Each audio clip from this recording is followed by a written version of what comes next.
Former U.S. Marine who lived in Fresno, California. And in 2015, while he was living there, he was at a local store and he noticed in the parking lot that some police were acting suspiciously. He did some digging and he noticed that they were running a scam. The police would scan license plates of parked cars in these parking lots, and if they got a hit, they would wait until that person came back, got in their car and drove away. The police would follow them and then pull them over and act like it was just a routine thing when they knew they were going to be able to bust them on this particular violation. This was totally unethical and totally illegal. So Lang began posting on his Facebook about this scam, and he would tell people that this was profit driven. The Fresno PD, they operated on a quota system, so the more people they could arrest, the more money they made. Lang also began posting comments on the Fresno Bee's webpage. The Fresno Bee was a local newspaper, and he would go to their comment section of different articles and he would voice this concern about the Fresno PD, and he would tell them that they need to do something about this. You need to investigate the Fresno PD. No one on Facebook was taking Lang seriously, and no one from the Fresno Bee was reacting to John's claims that there was this scam happening. Now, it's important to note at this time that the Fresno Police Department had a very bad reputation. The chief of police of the Fresno Police Department, along with 5 other Fresno PD officers, had been arrested on drug charges. After the chief of police was let out on bail, another officer, not inside of that initial group that was arrested, went to the chief of police's house to confront the chief because he was furious at him. That night, this officer was found dead right near the chief's house with a self-inflicted gunshot wound to the chest. The family of the deceased officer was like, no way, he did not shoot himself in the chest. But either way, no charges were pressed, although many people in the area believed the chief killed that officer and then covered it up. Following Lang's very public critique of the Fresno Police Department on Facebook and on the Fresno Bee, Lang became very concerned that the police department was upset with him for uncovering their scam, and that now they were following him all over town and harassing him. And so as a protective measure, he set up a camera on the outside of his house watching the street, and he started uploading the footage to YouTube. And some of the videos that he pulled are crazy. Lang would upload 17 videos to his YouTube channel called Lang Marine. Now, every video has a fairly detailed caption associated with it where John describes what you're looking at. The first video is of this white pickup truck that pulls up in front of John's property. Now, Lang would say in the description that this particular truck he has seen all over when he's out in public, and he believes it's an unmarked car of police officers that are following him. It slow rolls right in front of his property and then eventually drives away.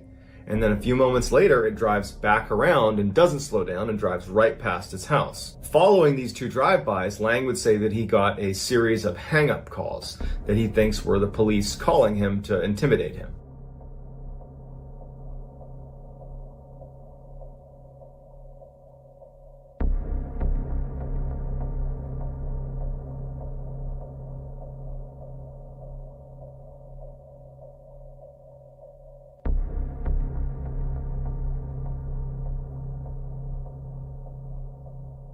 In the next video, you see a man walking his dog and stopping right in front of John's property. John has a dog, and his dog runs up to the fence, and the 2 dogs start smelling each other, and at some point, the guy with the dog walks off. Lang believes that that was a plainclothes police officer that was conditioning Lang's dog to not attack him if he were to come into the property. Lang is suggesting that the Fresno police are preparing to assault his property.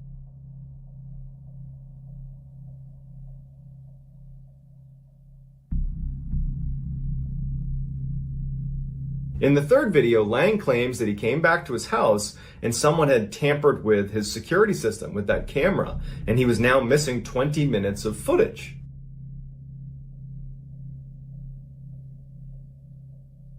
The fourth video he uploads is by far the most well-known of any of the uploads, and it shows a minivan pull up right in front of his house on the other side of the street.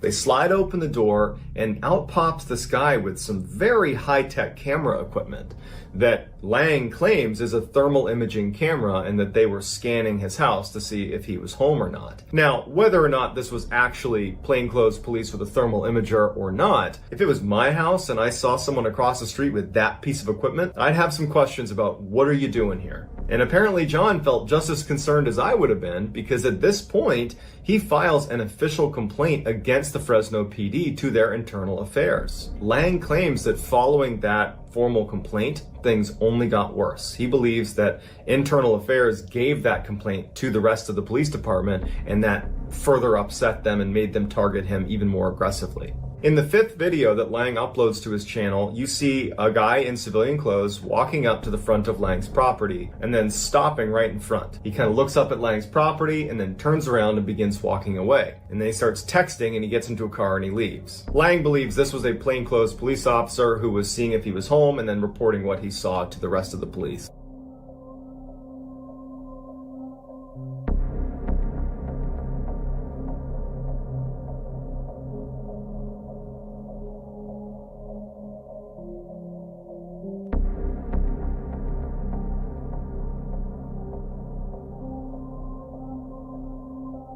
In the 6th video, Lang claims that police cruisers were driving up and down his street at 2 a.m. to try to wake him up with their sirens on.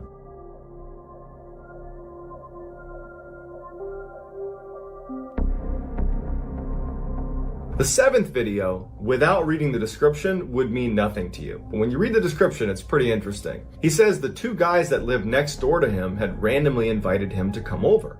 Now, he wasn't close with his neighbors, but he agreed to go over. At some point, once he got over there, he felt like something was off. He didn't know what it was, but he felt very uncomfortable, and so he decides to leave. At which point, he says his neighbors did not want him to leave. They were really aggressively trying to get him to stay inside of their house. And when he said, no, I'm leaving, he said they blocked his way. He managed to push past them, walked outside. You see them following him as he leaves their property and walks on the sidewalk to his property. He has a fence around his house, and he's trying to get to his fence to open it up, and they're blocking his way. They're not letting him go into his property. And then when finally he kind of pushes past them to go inside, they start yelling his name. And Lang would say that he thinks they were working with the police and they had pulled him away from his house so the police could go into Lang's house. And that when Lang was going back into his property, when they were yelling his name, that was to alert the police that he was coming back into the house. When Lang did go up to his house, he saw that the front door lock had been tampered with, and then when he went inside, his computer and his printer also appeared to have been tampered with. Now, this is only what Lang is saying. There is no proof that any of that happened, but that is the context for that video.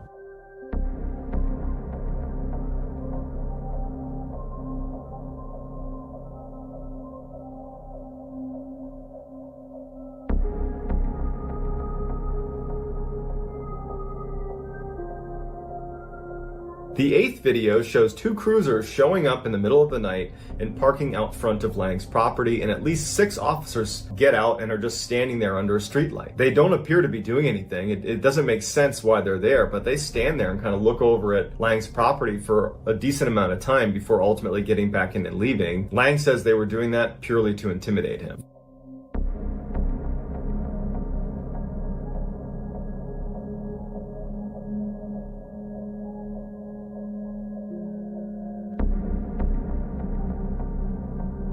Videos 9 through 16 are fairly unremarkable, but there is one video where very clearly someone walks right up to Lang's truck and tries to break into it. It's not subtle, and Lang believes this was a plainclothes police officer.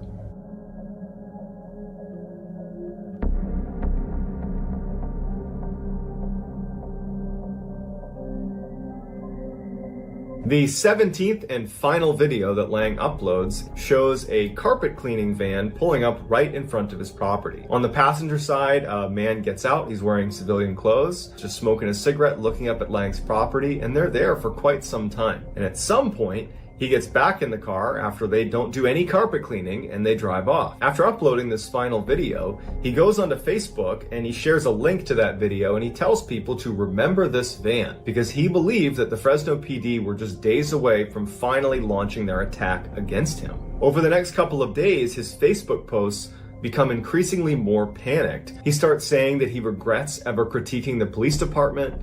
He says that any moment they're going to come into his house and kill him. Then finally, in one of his last posts to Facebook, he asks his friends, will someone come stay with me? I'm scared for my life. And while his friends were concerned, no one took him that seriously, and so no one stayed with him. That weekend, John Lang was found dead inside of his house that had been set on fire. When the fire department showed up to try to put the fire out, the door was barricaded shut, and when the coroner did his first initial report on the body, he said that Lang had stab wounds all over his chest and his back, but had ultimately died of asphyxiation. That initial report had been given to some of the journalists that were reporting on the story, and so they tweeted about it. John Lang, multiple stab wounds to the chest, to the back, died of asphyxiation. But following Lang's autopsy done by this coroner, where 2 Fresno police officers were in attendance, granted, it's apparently customary to have police officers present for autopsies, but it's worth pointing out for the context of the story, that same coroner retracted his statement about the location of these stab wounds and said they were only located on his chest, not his back, and that they were self-inflicted, and so this is a clear-cut suicide, and everybody can just move on. And so they did. No charges were pressed against the Fresno PD, and this was ruled a suicide.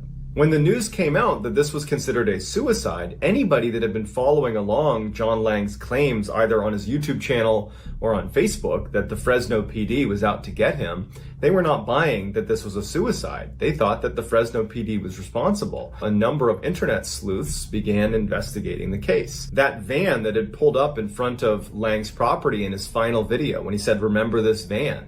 Well, the logo on the side of that van was for a carpet cleaning company. That didn't exist. Someone discovered that it was a fake company. Also, they found out that Lang had apparently tried to call his ex-wife a number of times right before neighbors had reported seeing smoke coming out of his house. There was this huge petition put together on change.org that's still active to try to reopen the coroner's investigation. But despite the strangeness surrounding John Lang's case, it has been ruled a suicide, and there's no sign that they're about to reinvestigate it. So did the Fresno Police Department attack John Lang in retaliation for him discovering their license plate scam? Or did John Lang commit suicide? Let me know what you think in the comments, and I'll do my best to get back to as many people as I can. 1924, Fred Beck, along with 4 other gold prospectors, stumbled out of a forest right near Mount St. Helens in Washington state. And they swore to each other that they would not tell a soul what they had seen in the mountains the night before. But literally within a few hours of making that promise to each other, one of the men had spilled the beans at a bar. Very quickly, their story would garner major national media attention and even drew some international attention as well. This is their story. So the week leading up to the men arriving back in town with this crazy story, they had been prospecting for gold in an area they were very accustomed to working in. In fact, for the past 6 years, they had been going to this spot. So it was an area they knew well. And so this particular week that they were out there had been really successful. They had found a whole bunch of gold. It was like this great run of luck and nobody wanted to leave. Unfortunately, one of the men named Fred Beck started complaining of a really bad toothache. Now, they're about 2 miles away from this town. It's very rugged terrain. It's not safe for someone to travel alone in case something were to happen. And so Fred needed one or all of these men to come back with him. None of them wanted to leave, but they were willing to compromise. And they said, let's stay here today, and then we'll leave first thing tomorrow morning. And so Fred didn't really have much of a choice, and so he agreed, and they spent the rest of the day prospecting for gold. When the sun started to go down, the men decided it was time to pack it in and head to their cabin. Now, because these men had worked in this area for the past 6 years, they had actually built a small log cabin centrally located in this area so they could just crash out there and continue to work and not need to commute out of the town. The cabin, though, was not built for comfort. It was built entirely for practicality. It was barely big enough to sleep all 5 men, and in fact, 2 of them had to sleep in the same bed, like right against one another, and then the other 3 had to sleep on the ground. There were no windows in this cabin. It was like this awful chamber that they were trapped inside of, but it was sturdy, it protected them from the elements, and it was enough because they were out there for work, not for pleasure. So as they're walking towards their tiny little cabin, they get just outside the cabin and notice a very large footprint, like an animal print, outside the cabin. The men stop, they look down. Now, these are 5 rugged mountain men that are accustomed to being out in the wild. They've had their fair share of run-ins with large predators, and so they quickly said, oh, that's a bear print. But upon closer inspection, as they're looking at this print, they noticed it was 19 inches long. That's way too big to be a bear print. And so they start speculating about what type of animal could make that print. As they're speculating, one of the men brings up that over the course of the week when he had been away from the group, a little ways away from the cabin, he had noticed a similar, not nearly as big, but a similar print. And when he had bent down to look at the print and inspect it to see what it was, he said he heard a whistling sound coming from the forest that was right next to him.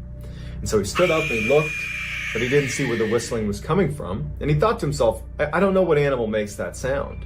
So he's looking out, he can't see where the whistling's coming from, and then he hears whistling behind him. The same sound, but on the opposite side of him. And he turns around and he looks, and there's nothing over there as well. And he's trying to put together in his head what animal makes that sound. He knows it's not the people he's out there with because they were way over near the cabin and he could actually see them from where he was. And he starts getting this really uneasy feeling that whatever made this huge print is probably in the woods right now watching me, whistling at me. And so he abandons the print and heads back to camp, but was too embarrassed to bring the story up to the group in fear that they would think he was exaggerating, so he never brought it up. When this guy tells this story to the group, Fred Beck would say, "That's weird. I heard whistling coming from the forest too. I thought it was you guys." They figured they were dealing with a large predator. They decide that it's in their best interest to forego a campfire outside the cabin, which they normally would do at night, and instead just go right inside the cabin and shut the door because they don't know what animals are out here and they want to play it safe. So they're sitting inside their windowless little dark cabin and they start feeling pretty hungry. And they decide they want to boil some water to make food, but they don't have any water. Normally, when any of these guys went out to fetch water, they would go by themselves. The spring was not very far away from their cabin. They just walk out, scoop some water up, and come back. But because they were all feeling pretty uneasy, and they didn't know what this big animal was that was in their general vicinity, Fred, along with one of the other men, whose name was Hank, decide to go together and to bring their rifles just in case. Fred and Hank begin walking over to this stream that was only about 100 meters away from where they were. The moon was out, so there was a little bit of light coming from that, but it was mostly dark. And they're walking over to this stream. Then all of a sudden, Hank stops and raises his rifle up at the side of this embankment that was totally forested all the way up the side of the valley. Fred looks where Hank is aiming, and immediately he can tell what he's looking at. Standing a couple hundred meters up this mountain is this creature that's very tall, standing on two legs. It appears to be hairy, that's poking its head around a tree, and it's looking at them. They could only see it because the moon was casting light directly on it, so it was totally illuminated. As soon as Fred recognizes what they're looking at, the creature ducks back behind the tree. At the same time, Hank fires 3 shots in its general direction, and then there's silence. And then all of a sudden, it comes barreling out from behind the tree and is running straight down the mountain towards them while whistling over its shoulder, looking like it's communicating with something behind it. Hank starts firing in its direction. It's clearly not striking this creature, but at some point, the creature disappears. They don't know where it went. It's dark out. The only way they could see it before was because the moonlight happened to illuminate it. Now they don't know where it is.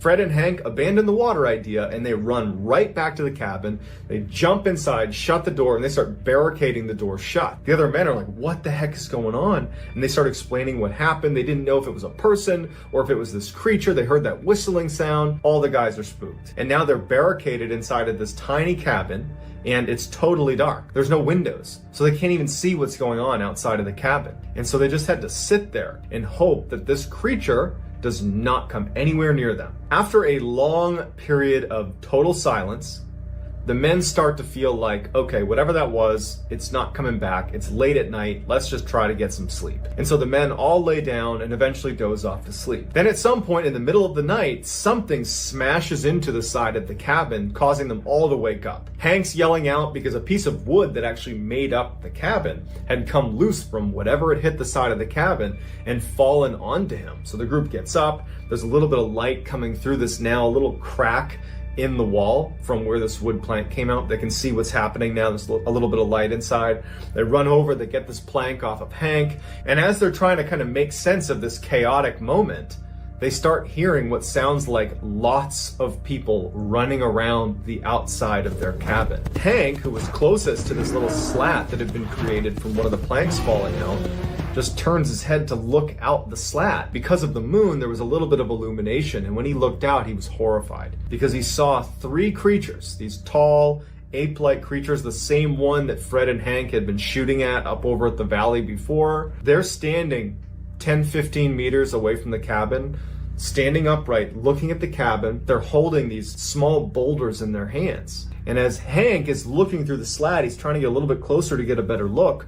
One of the creatures bends down and sees that Hank is looking at him, and he winds up and he throws the boulder and it smashes against this little slat. Hank basically falls over because he's trying to avoid this boulder being thrown at him, but the slat was small enough that it didn't go through. Hank's telling the rest of the men that there's three of them. They're right there. The men are grabbing their rifles. They're getting ready to aim out of the slat to try to take a shot at one of these creatures. But by the time they have a sight picture, there's no one out there, except they hear these footsteps and they start hearing whistling coming from the other sides of the cabin, where they have no way of seeing what's going on because there's no windows, and that gap in the cabin was only facing one way. And so they just sit there in silence as they hear all this whistling and footsteps and shuffling happening outside of their cabin. Then all of a sudden they hear slamming against the one door that leads into the cabin. They had barricaded the door already, so they go up and they're pressing back against the barricade as whatever is outside is trying to break into the cabin, but it can't get through the barricade. When they couldn't break in the front door,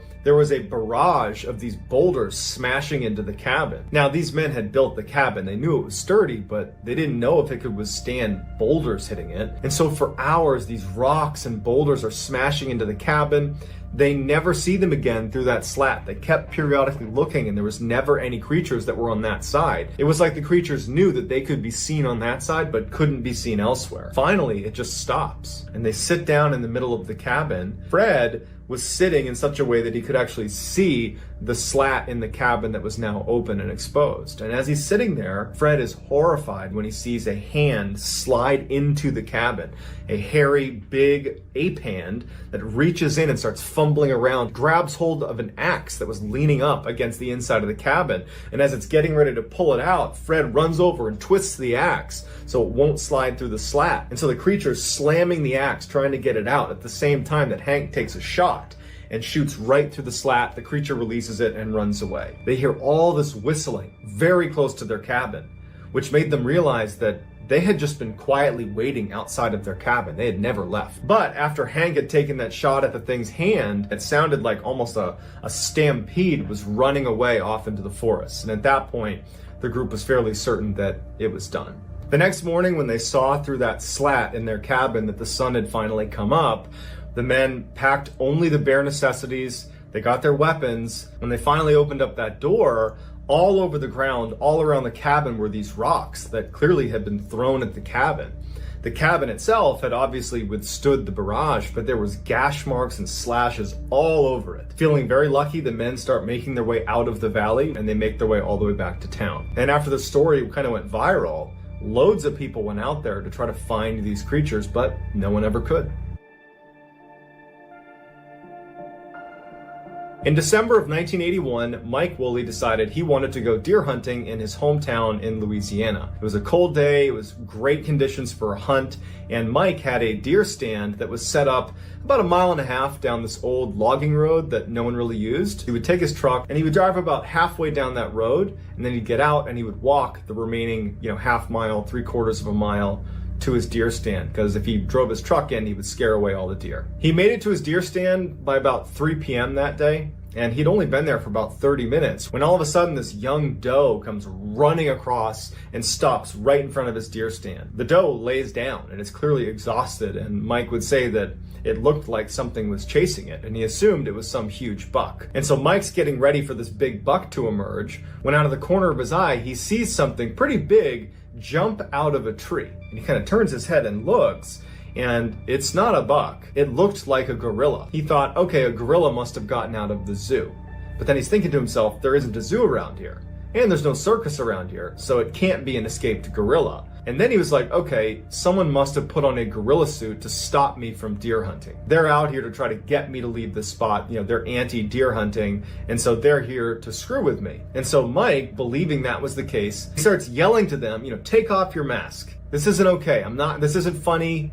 I have a license to be here. You can't be here. You need to leave. Get out of here. And so this thing that he believes is a person wearing a gorilla suit just completely does not react. It's just standing looking at him.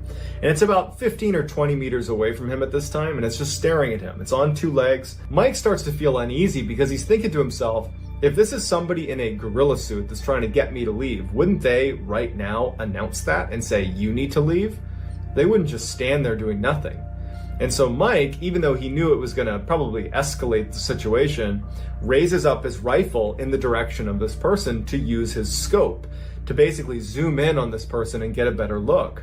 And when he raises his rifle and he zooms in, he immediately knows that this is not a person wearing a mask. Steam was coming off of its face like it had been running. I mean, it was 30 degrees outside. And he said he could see its nostrils flaring like it was out of breath, or that perhaps it was angry. He didn't know. Even though it wasn't a person wearing a mask, it looked very human-like because it had human teeth, flat teeth.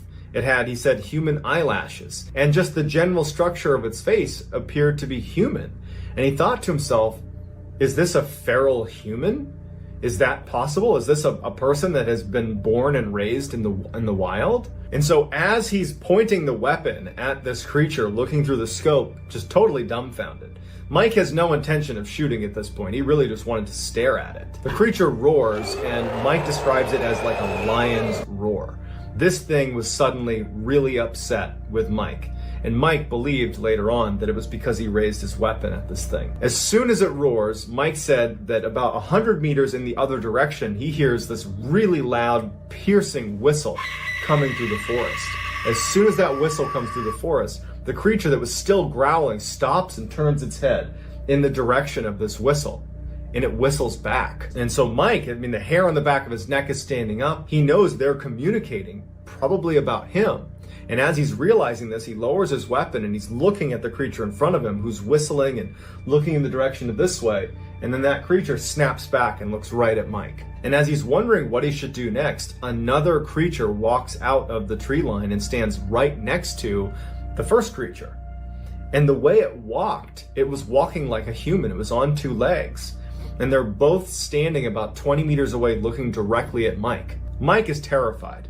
And he would say that he knew that he had to make a run for it. And so he leaps from his stand and starts running towards his truck, which is about a half mile away. And he said as soon as he did, he could tell that one of them at least started sprinting after him. And he looked over his shoulder as he's running towards the logging road, and he sees that one of the creatures is running parallel to him, easily running as fast as he is. It's choosing to stay, 5-10 meters away from him, but running in step with him the whole way. It's like it's forcing him to leave the forest. And so Mike is running, waiting to get attacked by this creature. He finally gets to his truck, he clambers inside and shuts the doors, and he looks out of his window and he sees the creature just standing there looking at him from the trees. He looks in his rear view and he sees that the other creature had also been running after him on the logging road, that the two of them had basically herded him to his car. It was an intelligent move. Mike believes that because he raised his weapon at that first creature, that triggered a series of events that led to them chasing him out of the woods. He said that he was the aggressor, not the other way around. We don't know if either of those stories are true, but certainly they are terrifying. So I'd love to get your reaction to these two stories in the comments. Are these total fabrications, or is there some truth to Bigfoot? And these stories are just evidence of that. A couple of weeks ago, early on July 24th, 2020, an 18-year-old woman named Gia Fuda, who was living with her parents in Seattle, Washington, wakes up in their home, goes downstairs, says good morning to her mother and to her father. She has a sip of a seltzer water, and then she heads out to her car and says, okay, I'll see you tonight, and she drives off. Gia's mother said that because of the quarantine, all of Gia's college classes had been moved online, and Gia didn't like doing all of her work in the house. She felt trapped.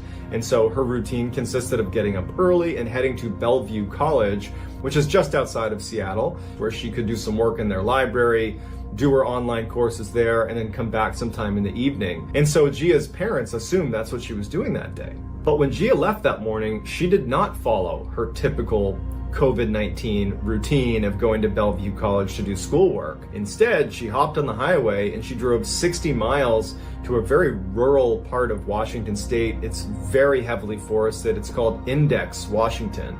And she gets picked up on a camera inside of a coffee shop where she gets a cup of coffee and she buys a Bigfoot keychain and then gets back in her car and drives another 30 miles away from Seattle, away from her parents' home. It's unclear where she's going until her car runs out of gas. And when she ran out of gas, it was like she wasn't prepared for it because she was only able to turn her car and barely pull off of Highway 2. It didn't look like she'd intentionally parked. And it's actually how investigators spotted it because it was jutting out into the road slightly. She gets out, and instead of walking on the highway to try to get help or trying to flag down another motorist, she grabs her cell phone, her Bible, and a journal and turns and starts walking directly uphill. There's like this mountain right next to the highway, and it's very densely forested. And she just starts walking straight up this mountain. It's important to note that David Paulides just recently came out with a video about this case on his Can-Am Missing Project channel. And he says that the area she stopped in is an area where at least a dozen other people have gone missing under baffling circumstances that have all been covered in the Missing 411 phenomenon. By 11:30 that night, Gia's parents were starting to get very concerned that they hadn't heard from their daughter and that she hadn't come home yet. They started texting her and calling her.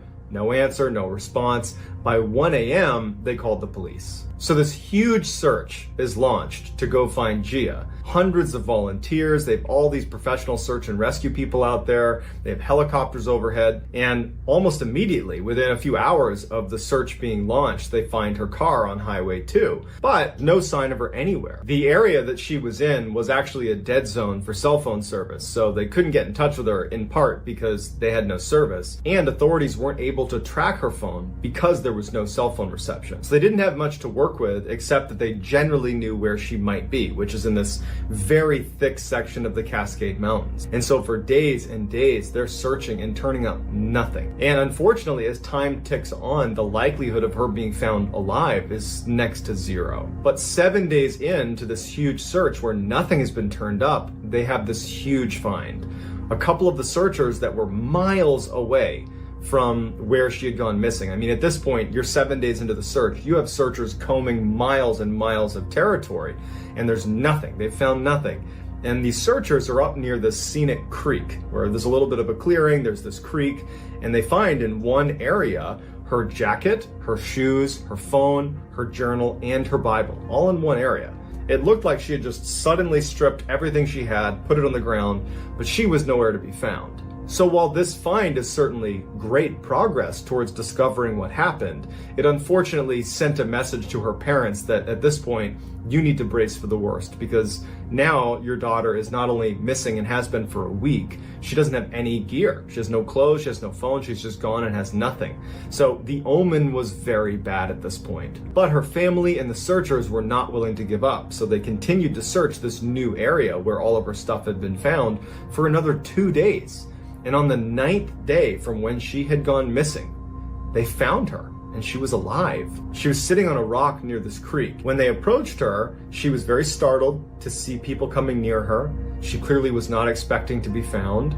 She was also more or less incoherent. She believed she had only been out for maybe 3 days and just had gotten lost, but they told her she had been gone for 9 days. But she was unhurt. She had a couple scratches on her. She was definitely emaciated, but she had been drinking from the stream and eating huckleberries, so she was, taking care of herself, but she was totally confused. She didn't know why she was there. And when she was pressed a little bit further, she didn't know why she drove where she drove. She doesn't know why she walked up a very steep mountain into the Cascades. She also has no idea what happened over the first 6-7 days.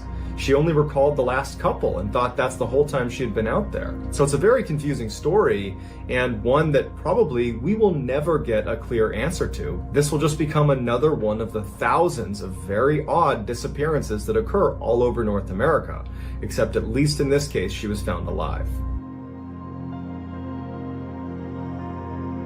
Tom Mezek was this salty Army veteran. He had served in the 82nd Airborne Division, which is an elite paratrooper division. He taught survival training classes, but more than anything, he loved to hunt.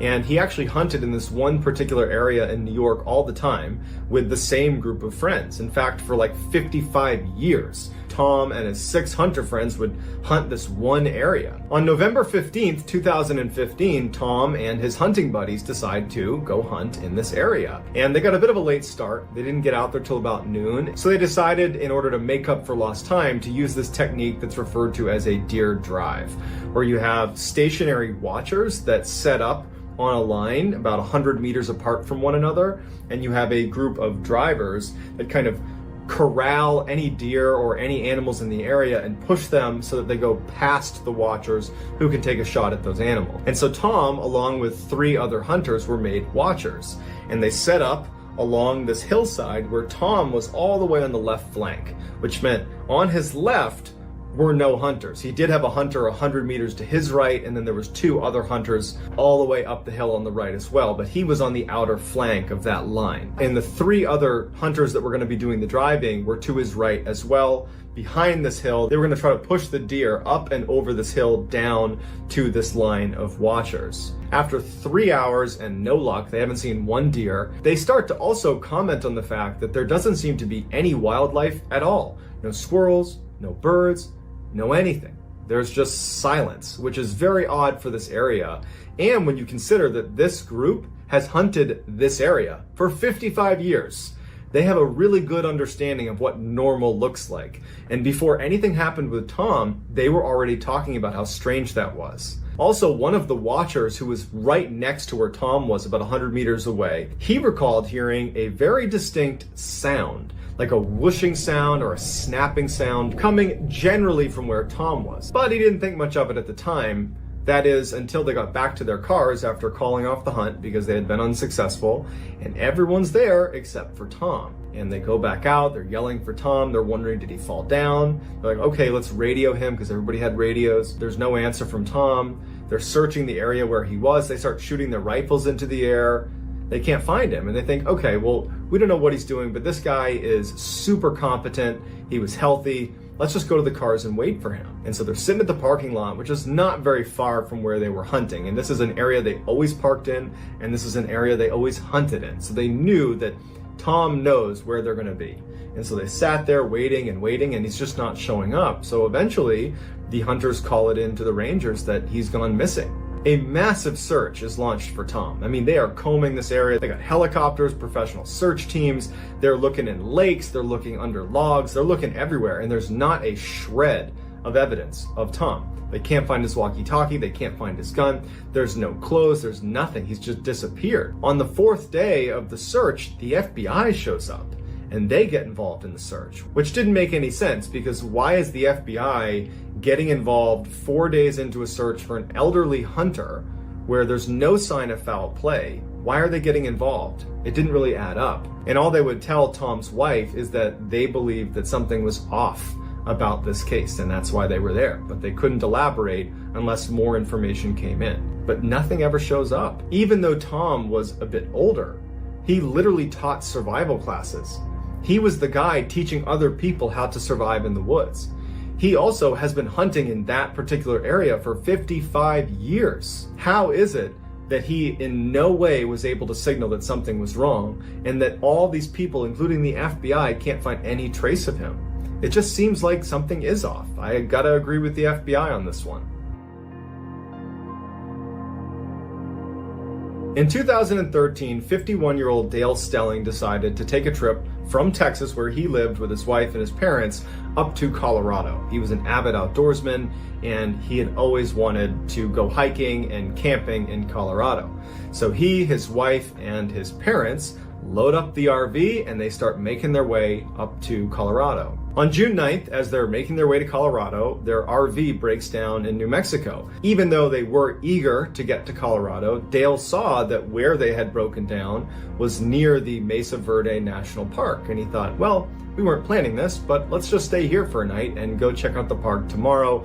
Then we'll get the RV fixed and we'll be on our way to Colorado. And so they all agree.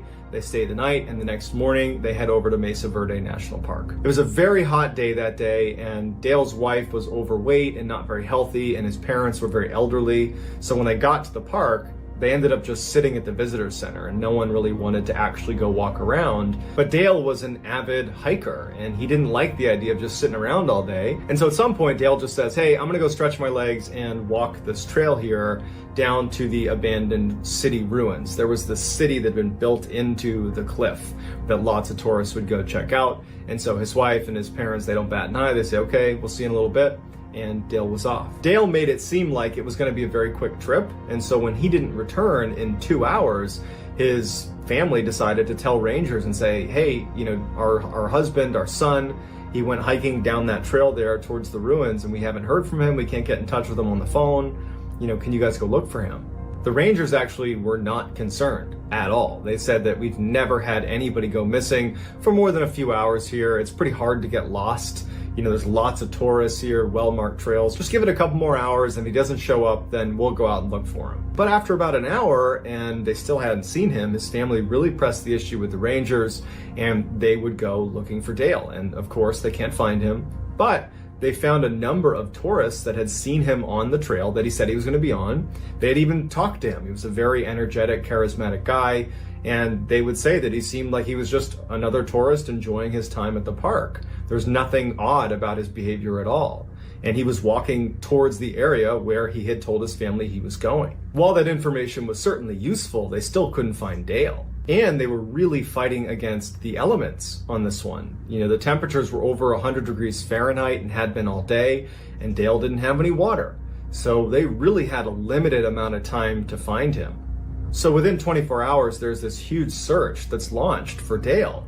And interestingly, in the first 24 hours of the search, a woman was at the park and was walking along the trail that Dale was on. And she remembers hearing a weak male voice yelling for help. And so she kind of looked over the edge. She couldn't see down below her. She was on a bit of a cliff, fearing that if she went to look, she might fall and become a victim. She went back to the rangers and said, hey, here's the area I was in. I heard someone yelling for help. You should go check it out. And the rangers said that actually we've been getting that report. We got that report yesterday. But when we went to look in that area, we can't find anything. There's no one over there. So while it seems very likely that that person calling for help was most likely Dale, we don't know for sure because they were never able to locate who was asking for help. And to this day, we have no idea where Dale is. There's been no shred of evidence to indicate where he went. He just vanished.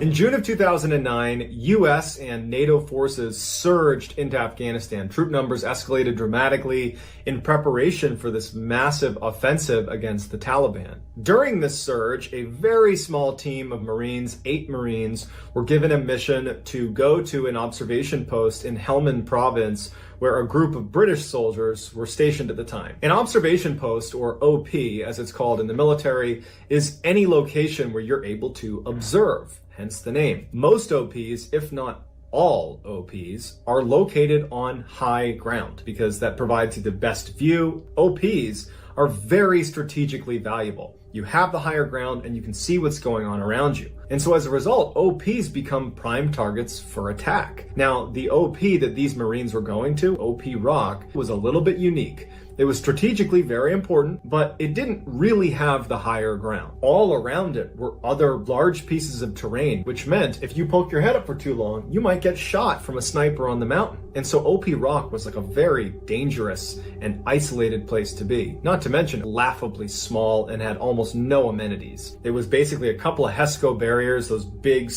brown squares that get filled with sand and dirt to stop bullets. And then, not even cots. They slept literally on the ground on sleeping pads and a couple of ghillie tents overhead. That was about it. And so these Marines were going to be there for 60 days, where they were not going to be able to go anywhere. They were just isolated and stuck on this tiny little wasteland in the middle of Afghanistan. The 8 Marines were led by Sergeant Green, and his second in command was Corporal Lena. The other 6 junior Marines were Zolik, Hoyt, Wilson, Parker, Smith, and Gibbs. After driving their up-armored vehicles all the way through the snaking pass, they get to OP Rock, and the British soldiers are there anxiously waiting for them. Normally, anytime you turn over with any other unit, you do something called turnover operations, where because you're new to the area, you want to go out and do like a presence patrol or something to get a feel for the area with the people who have been there, to kind of give you a lay of the land and say, hey, look out for this area. We think there's IEDs over there. Remember, if you're over here, you're in plain sight of the enemy. They can shoot you. But when they got there, the British were so anxious to leave. They did not do turnover ops. The British just looked totally weathered and beaten down and ragged, like they'd been fighting at OP Rock for decades.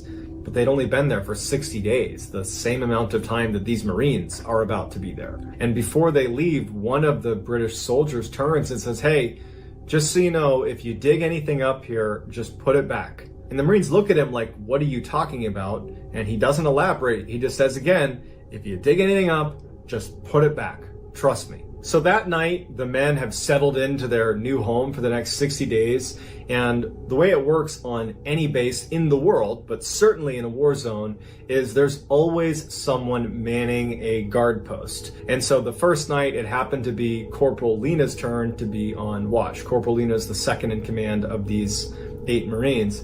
And he was up in the guard tower, and you got to put yourself in his mind, okay? Even if you've never been to Afghanistan, just imagine being out in the middle of nowhere, like in the middle of a mountainous desert with no village, no people, no anything. But at the same time, you are hanging it out there. You are totally exposed. There are people in the mountains around you that want to kill you, for sure. And it's you and 7 other sleeping people right in your little tiny OP. All you got is a radio where you can call back to your main base that's far enough away that if something bad happened, you better hope that 1, you can get through to them, and 2, they can get over here as quickly as they can. And the great fear when you're in these remote locations is that you're going to get ambushed. There's so many stories about these complex attacks being launched on these small little outposts where all of a sudden groups like these 8 Marines just get totally overrun by the Taliban. So it's a terrifying thing. When I was in Afghanistan, I didn't stand all that much guard duty, but when I did, you're up in the shack and you're kind of looking out into this like vast expanse of kind of nothingness. And you're wondering, like, are people watching me right now? Is someone taking aim at me right now? I mean, you're protected and you're doing all the things you're supposed to do, but nighttime in Afghanistan, standing guard duty, it's very eerie. And so this first night, Lena is up there, it's very quiet, and his radio that's right next to him, like imagine like a big walkie-talkie, right? Military grade radio. It starts crackling. Military radios, at least American military radios, are from the 1950s and they have basically not changed. They're very durable and they work, but it's not uncommon for them to falter. And that's why we have people that specialize in just radios that can fix these things for us. Because if you lose your line of communication, you're screwed. And so he's sitting there and he starts hearing crackling on the radio. And so he notices it, but he doesn't think much of it. And the crackling stops and he's looking out into the mountainside and he's kind of looking around and just doing his typical guard duty. Then the crackling picks up again and he thinks he can hear someone speaking in the radio. It didn't sound like English. It didn't sound like even words necessarily, but it was a little bit louder. Now he's really paying attention to it. Because he was worried his radio might be going bad, he first took the battery off, looked at it, blew it off, reconnected the battery, rebooted it, and put it back down. And he's a little more keyed into his radio. And then a couple minutes later, he hears this crackling, and now he can clearly hear someone's voice. And it sounds like Russian. He thinks someone is speaking in Russian. This is an encrypted radio. You're not picking up random signals all over the place. You only are picking up people that have your crypto. And it doesn't make any sense to pick up somebody else's voice. This has to be someone on your team. And so he thinks, okay, I'll check in with the main base because my guys are all asleep right here. They're all sleeping right there, 7 of them. There's no beds. They're laying on the ground right there. I can count them. No one's on the radio. So he picks up the radio and he calls into the main base and he says, hey, is anybody pushing traffic out this way to OP Rock? And like right away, they get a response from the main base that says, no, we're not pushing or receiving traffic. Lena's not terrified about this, but he's like, okay, there's something going on with the radio. The crackling and gurgling and weird sounds would persist throughout the night to the point where the next morning when the next guard came on duty, he said, hey, I think there's something strange going on with the radio. You should probably go switch it out and get somebody else's radio while you're up here. Lena's relieved of guard duty and he goes down to check on the other Marines. And at this point, everybody's awake and, it's the start of their first full day at OP Rock. And because they have nothing else to do besides defend it, they start taking stock of How well fortified is it? What are some ways that we can improve this place? And they notice that there's a trench dug around the inside of OP Rock, basically right up against the Heskos, that allows anyone to stand and not be jutting out of the OP and run the risk of getting shot by a sniper. And they're looking at it and they're thinking to themselves, it's not deep enough. It's maybe a couple feet down. You're certainly not going to be able to stand on this trench. You'll totally be exposed. And they thought, why didn't the British, who were here for 60 days, why didn't they dig a deeper trench? And so Lena and the rest of the Marines decide they're going to spend that day digging the trench a little bit deeper and a little bit wider. As they're digging, Lena hits something metal in the trench. And he pulls it out, and it's like this metal stake, like an engineering stake.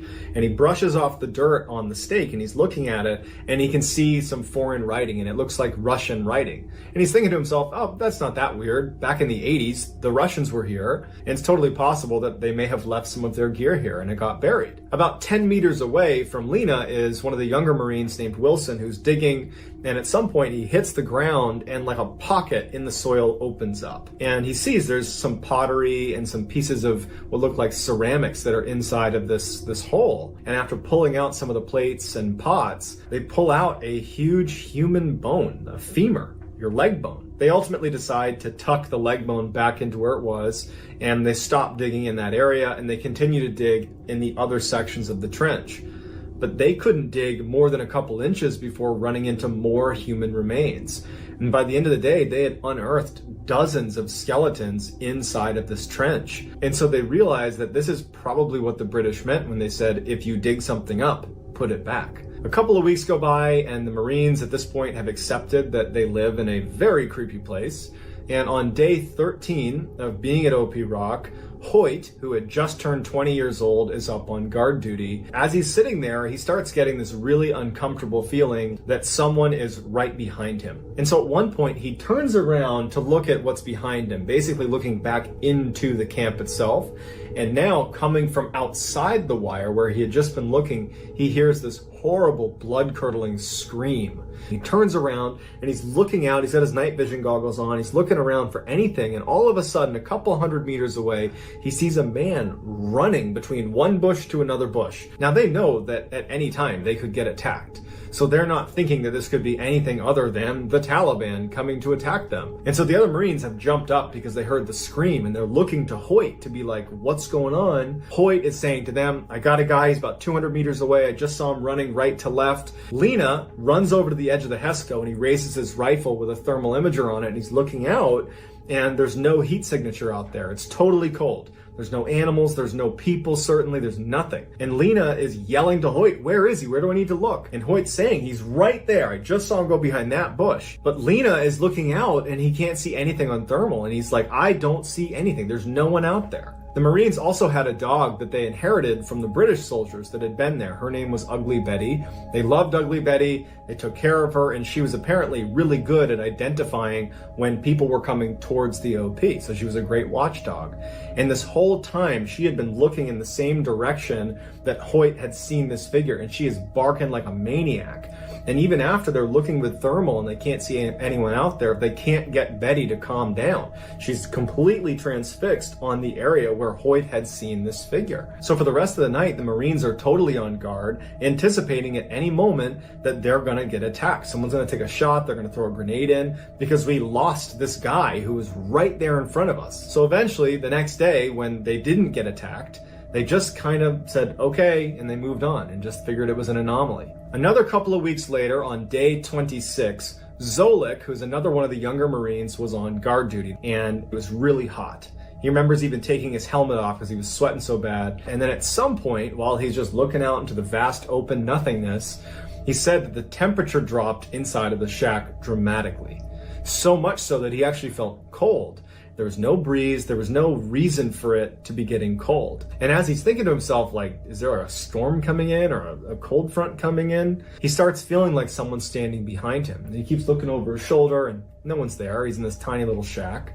And he's feeling creeped out, and all of a sudden he starts hearing whispering from behind him. not on the radio, but like in the shack with him. And he keeps turning around and he keeps thinking like, am I hearing things? Am I losing my mind? And he starts hearing footsteps on the roof of his shack. And that's when he thinks, oh, Smith, who was the kind of class clown of the group, is playing a joke on me. He must be whispering outside. I bet he climbed up on top and he's screwing with me. So he jumps out of the shack and looks up, expecting to see Smith standing on the roof of the guard shack. But no one's on the guard shack. At this point, Zolik's pretty spooked.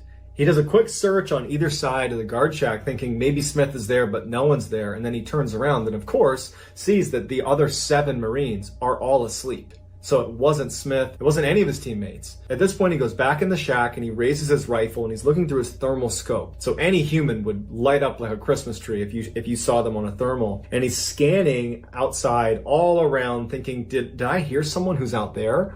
Because they had that weird run-in 2 weeks earlier with that random person that they could never find. He's thinking maybe there's somebody else out here. And as he's scanning, he sees a man standing a couple hundred meters away with his fists raised like this. Zolik was so caught off guard from the way he was standing that he actually lowered his rifle to look because the moon was pretty bright. The illumination was pretty good. And he looked, he couldn't really see him again, so he brought his rifle back up, and now through his thermal, the figure was gone. Zolik in interviews has admitted that he was really stressed out about being at OP Rock. He was really down. I think of all the Marines there, he was depressed. He did not want to be there. He felt like he was experiencing real combat fatigue. And he thought at this moment that he's losing his mind between the whispering and the footsteps on the roof and seeing this person with his fist raised. And so instead of telling people that he had potentially just seen this person out along the perimeter of their OP, he started to convince himself that you're just losing your mind. You're stressed and you're hallucinating. You just gotta calm down. For the rest of the night, he would not see the figure on his thermal or anybody out there, but he would hear whispering behind him. He kept hearing footsteps on the roof, but he would go out and no one would be there. So by the time the sun came up, he really thought that he was kind of losing his mind. And so he went to his leadership, Sergeant Green and Corporal Lena, and he told them about what had happened the night before, about, seeing the figure that had disappeared and hearing these whispers and the footsteps. I mean, he really thought that he was losing it, and he requested to be transferred, and they granted it to him.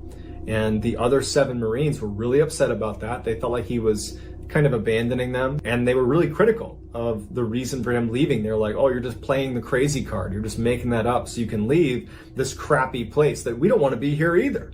So they were not taking seriously what he claimed happened. They just believed he was using the crazy card to get out of being at OP Rock. Just a couple of days after Zolik's departure, Lena is on guard duty in that guard shack, and as he's looking out, Ugly Betty starts barking really aggressively towards the area that Lena is looking at. And so he raises his night vision goggles and he's scanning the mountainside looking for any sign of people that perhaps Ugly Betty has sensed.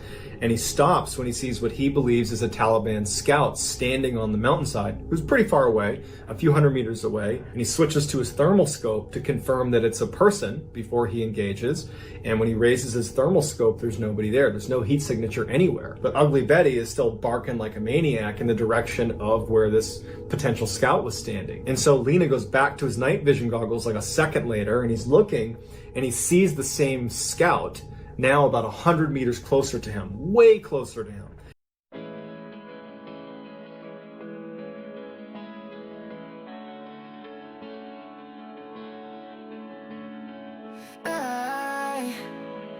I just woke up from a dream, but you and I had to say goodbye, and I don't know what it all means.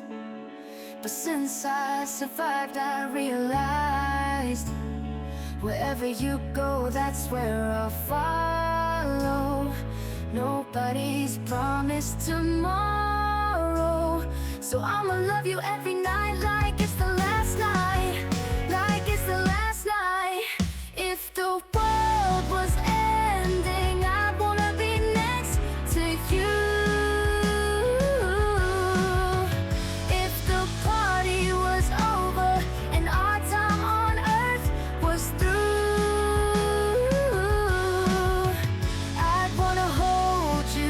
Just for a while, and die with a smile.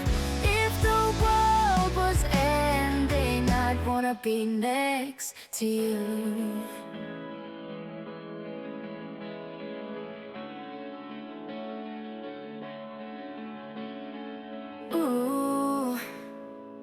lost in the words that we scream. I don't even wanna do this anymore, 'cause you already know what you mean to me. And our love's the only one worth fighting for. Wherever you go, that's where I'll fight. Like, impossible to cover that distance in that amount of time. He practically falls over when he sees it. He switches to his thermal and he's getting ready to engage, but there's nothing there. And this is all happening in a matter of seconds. He goes back to his NVGs and he's looking and there's nothing there. And as he's about to go to his thermal for one last look, he feels a tap on his shoulder, which he believes is going to be one of the other Marines that must have heard him frantically moving around in the guard shack.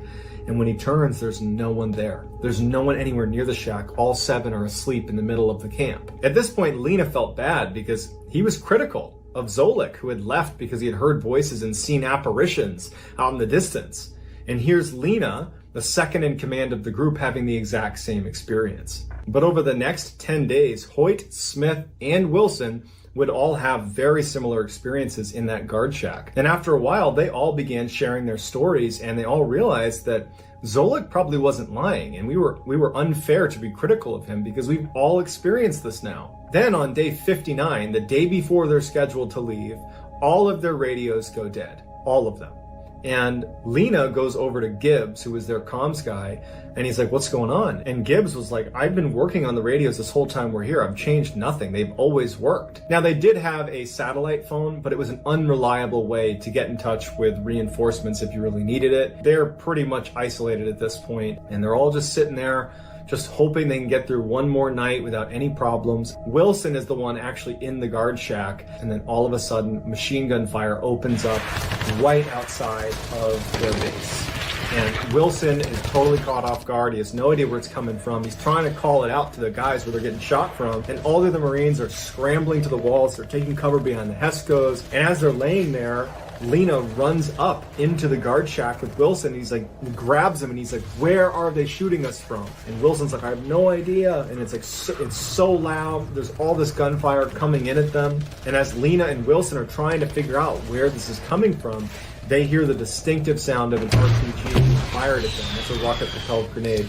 It's like a whistling sound, and they know it's going to hit them at any moment. The two of them brace for impact, and they hear the sound of this RPG smashing on the side of the OP. And the machine gun fire is just continuing. It's a non-stop. And so a couple of the other younger Marines basically low-crawled their way into the trench where they were protected from these rounds. And they're thinking, like, we got to make sure no one's in the trenches. And so they start clearing the trenches, but no one's in the trench. And it's just this constant barrage of gunfire. They have no idea where it's coming from. And then just as suddenly as it started, the gunfire stops and it's silent. As soon as the shooting stopped, the Marines did not just poke their head up and say everything's fine now. If you're being shot at, you assume that even if there's a break in the gunfire, they're going to start shooting at you again. And so for hours, they're just like waiting for the next round of fire to start, but they don't even know where it's coming from. And they're kind of isolated and exposed. So they're all just kind of like hunkered down against the Hescos waiting to respond to the next volley of fire. But it never comes. And when the sun comes up, they're able to take stock of the damage to their OP from all the machine gun fire and from the rocket-propelled grenade. But there's no damage. No one had ever been shooting at the OP. There was no damage. So they had no explanation for it. So when reinforcements arrived, they just wanted to pack their stuff up and get the heck out of there. And they did. After leaving OP Rock, very shortly after, Smith, Parker, and Diggs, 3 of the 8 Marines that were there, were all killed in Afghanistan in separate instances. And then Sergeant Green, who was their leader, was very badly injured in an IED blast. Lena believes that when they were digging out those trenches and finding all those bones, that they unleashed something. It turned out a lot of people had lost their lives on that little strip of rock. When the Russians invaded Afghanistan, they captured OP Rock and killed all of the Mujahideen that were located at OP Rock. Then the Taliban came in and they took back OP Rock from the Russians and killed all the Russians that were at OP Rock. Then Americans came in and took back OP Rock from the Taliban, killing all the Taliban that were there. So you have all these people, probably dozens and dozens of people that at one point have been holding OP Rock, that had all been killed at OP Rock. And so Lena believes that it's only a matter of time before this curse that they unleashed comes back to get him.